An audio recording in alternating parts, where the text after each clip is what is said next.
ঝিনাইদহের মহেশপুরে প্রেমে ব্যর্থ হয়ে ইমু খাতুন নামের এক স্কুল ছাত্রী আত্মহত্যা করেছে।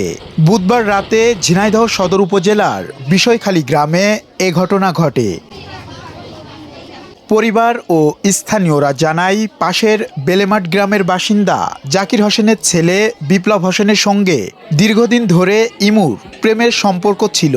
সম্প্রতি বিপ্লব সম্পর্ক থেকে সরে আসার কথা জানালে মানসিকভাবে ভেঙে পড়ে ইমু। এতে গত ৩০ মে রাতে বিপ্লবের বাড়িতে গিয়ে বিয়ের দাবিতে অনশন শুরু করে সে।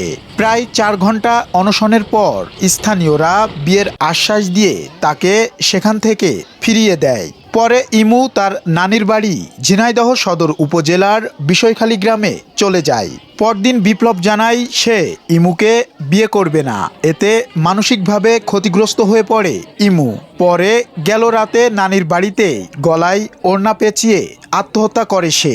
ইমু খাতুন মহেশপুর উপজেলার বাথানগাছি গ্রামের প্রবাসী আলী উদ্দিনের মেয়ে এবং শঙ্করহুদা বাথানগাছি মাধ্যমিক বিদ্যালয়ের ১০ম শ্রেণীর ছাত্রী।